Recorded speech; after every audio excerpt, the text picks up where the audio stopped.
हमें वही मॉन्स्टर दिखाया जाता है जो कि उनकी टीम पर हमला करता है, लेकिन वहां पर वो लोग उससे फाइट करने के थोड़ी देर बाद ही उसको आराम से हरा देते हैं। तो मार्शनेस अपनी तलवार साफ करते हुए कहती है, फॉर्चुनेटली ये बिल्कुल भी ट्रबलसम एनिमी नहीं था। तो वहां पर वो मजिशियन कहता है, क्या मैंने तुम्हें नहीं बताया था, सिर्फ हम दोनों ही इसको आराम से हरा सकते हैं, देखा हमने हरा दिया। तो वहां पे ऑर्डलेट कहती है, मोर इम्पोर्टेंटली हमें एक बहुत बड़ा मसला है, यहाँ पर इस कमरे में कोई भी एग्जिट नहीं है। तो तभी वहां पर यंग ड्यूक वो नीचे बैठते हुए कहता है, मार्कस प्लीज इस मिरर की तरफ देखें, मुझे लगता है कि इस मिरर के अंदर से मैजिकल एनर्जी आ रही है, क्या ये किसी तरह का क्लू हो सकता है। तो तब मार्शस वहां पर आती है, तो वो उसको देखते हुए कहती है, मुझे लगता है यहाँ पर जरूर कोई ना कोई क्लू होगा, वैसे भी ये कैसल ऑफ मिरर्स है तो जरूर कोई ना कोई सेंस बनती होगी कि इस मिरर के अंदर कोई क्लू है। और जैसे ही वो इस मिरर के सामने खड़ी हुई थी ना, तो उस मिरर में कोई और इंसान नजर आना शुरू हो गया था, वहां उसका चेहरा बदल रहा था और थोड़ी देर बाद ही वहां पर एक आदमी खड़ा था जिसने ग्लासेस पहने हुए थे। तो तब वहां पर यंग ड्यूक वो कहता है, इमेज तो चेंज हो रहा है, मुझे लगता है ये आदमी इसको कोई जानता है।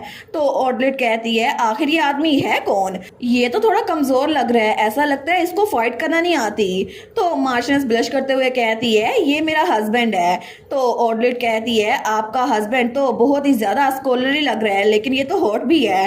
तो तब वहां पे मजिशियन आते हुए कहता है, ऐसा लगता है कि इस मिरर के अंदर किसी का फ्यूचर हस्बैंड या वाइफ वो नजर आएंगे, तो मुझे देखने दो कि आखिर मेरे सामने कौन नजर आ सकता है। लेकिन जैसे वो मिरर के सामने खड़ा हुआ था ना, तो मिरर के अंदर कुछ भी नजर आना बंद हो गया था और वहां पर सिर्फ अंधेरा था।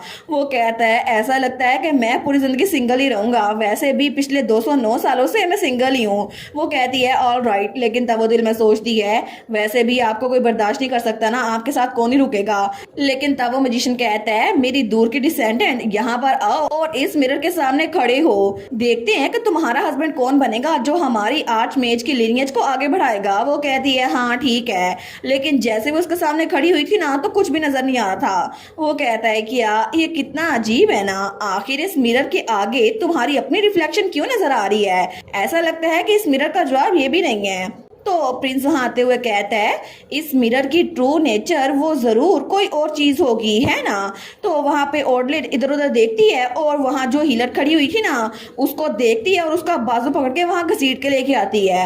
वो कहती है, चलो सैंपल साइज को इंक्रीज करते हैं, वैसे भी इसको देखो, तुम आगे खड़ी हो। तो वो हीलर कहती है, ठीक है सिस्टर, लेकिन मेरा बाजू छोड़े, ये दर्द कर रहा है। तो वो उस पर जमीन पे फेंक देती है। लेकिन तब प्रिंस कहता है, लेडी ऑर्डलेट, आखिर आप अपने एक साथी को ऐसे ट्रीट कैसे कर सकती हैं, वैसे भी आप ना सिर्फ उसको अब्यूज कर रही हैं बल्कि वो आपकी फैमिली भी है। तो ऑर्डलेट कहती है, साथी, फैमिली, तुम्हें क्या लगता है, ये सिर्फ एक इलिजिबल चाइल्ड है जो हमारी फैमिली की शेम है, और मैं इसे यहाँ पर सिर्फ इसलिए लेकर आई हूँ क्योंकि ये एक हीलर है, ना कुछ ज्यादा ना कुछ कम, मुझे इसका कोई फायदा नहीं है। और तब वो प्रिंस के पास आते हुए कहती है, तुम्हारे जैसे वर्थलेस कॉमनर को क्या पता नोबल लोग की दुनिया क्या होती है, क्योंकि तुम्हें तो अपनी औकात भी नहीं पता। लेकिन इस नकचड़ी ऑर्डलेट को ये बात नहीं पता थी कि हमारा प्रिंस वो भी ग्रैंड ड्यूक का ग्रैंडसन था, जैसे कि हमारी हीरोइन थी उनकी ग्रैंड डॉटर। तो तब वहां पे मजिशियन कहता है, कितना अजीब है, इस लड़की के मिरर के सामने भी कोई और इंसान नजर नहीं आ रहा। तो उस मिरर में वो हीलर नीचे बैठी हुई थी, तभी उसकी तरफ कोई हाथ बढ़ाता है। तो तब वो कहता है, इसके आगे तो कुछ इमेज रिपीट पे चल रही है। तो वहां पर उस मिरर में वो हीलर उसका हाथ पकड़ती है जैसे कोई उसको तसल्ली दे रहा हो। तो तब वो प्रेजेंट में कुछ सोचती है और अपना मुंह नीचे कर लेती है। तो मैजिशियन कहता है, कितना ट्रबलसम है, मुझे पता ही नहीं चल रहा कि ये मिरर क्या बताने की कोशिश कर रहा है। तो मार्शस कहती है, मुझे कोई आइडिया है, कैडेट प्रिंस, क्या आप आगे आ सकती हैं इस मिरर के। वो कहता है, जी बिल्कुल मैं आगे आता हूँ।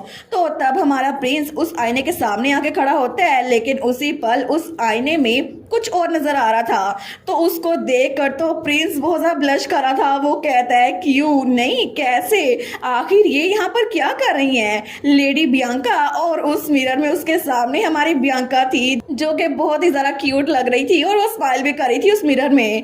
तो प्रिंस कहता है, नहीं नहीं, अगर आपने कहा है कि इस मिरर में किसी के फ्यूचर हस्बैंड या वाइफ नजर आते हैं तो मेरी कैसे हिम्मत हो सकती है, मैं उनके बारे में ऐसा कैसे सोच सकता हूँ, मुझे माफ कर दे, मेरा तो बस उन पे क्रश था। तो तभी वो कहता है नहीं नहीं, मतलब मेरा उन पे क्रश नहीं है। तो मार्शनेस कहती है तुमने मेंशन किया था ना कि जब तुम छोटे थे तो गिलेट कैसल में रहा करते थे, इसी वजह से माफी मांगने की कोई जरूरत नहीं है, बस अब एक और इंसान रह गया है, तुम भी आ गया और चेक करो, यंग ड्यूक वेलेस्टीन। तो तब वो भी आगे आता है, वो कहता है ठीक है मैं भी चेक करता हूँ।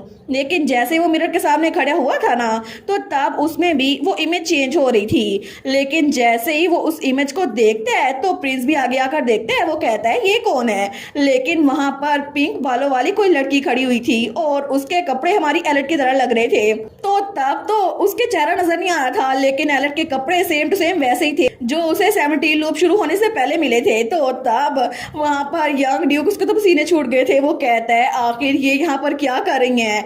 तो प्रिंस कहता है ये तो जानी पहचानी लग रही है, क्या ये मेरी छोटी बहन तो नहीं। वो कहता है बिल्कुल नहीं बिल्कुल नहीं, ऐसा कुछ भी नहीं है, मैं तुम्हारी बहन के बारे में कुछ नहीं सोच रहा था, मुझे उस पर क्रश नहीं है।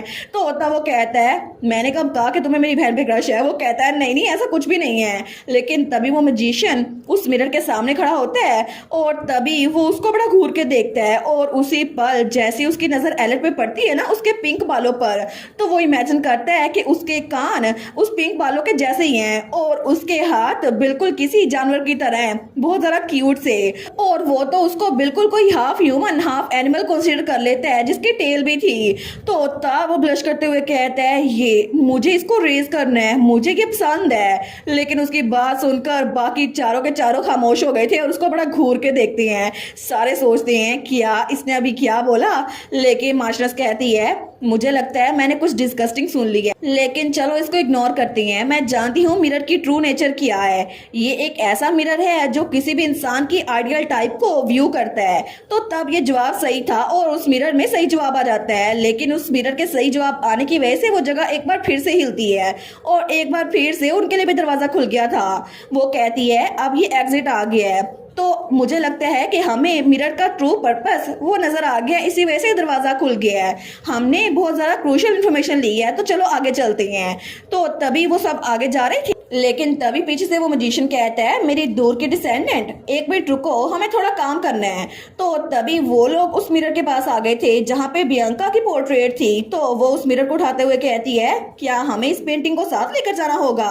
वो कहता है हाँ बिल्कुल ये लेके जानी होगी, क्योंकि इसके अंदर बहुत ज्यादा एक्सेप्शनल ऑरा ऑफ मैजिक है और ये चीज तो मुझे तब से तंग कर रही है जब से मैं इस कमरे में आया हूँ, क्योंकि ये कोई आम सी पेंटिंग नहीं है, ये तो बहुत ही जरा यूनिक प्रिजन लग रही है मुझे। और तभी वो अपना मैजिक यूज करता है और उसमें कुछ सर्कल ड्रा करता है, जिसकी वजह से थोड़ी सी मॉडिफिकेशन करने के बाद वहां पर हमारी बियांका वो उसी मिरर के अंदर कैद नजर आ रही थी और वो अभी तक बेहोश थी। वो कहता है ऐसा लगता है कि ये लड़की इस पेंटिंग के अंदर सेंटर्स को किडनैप करने के लिए बहुत अच्छा चारा बनने वाली है, तो हम इसी को इस्तेमाल करेंगे।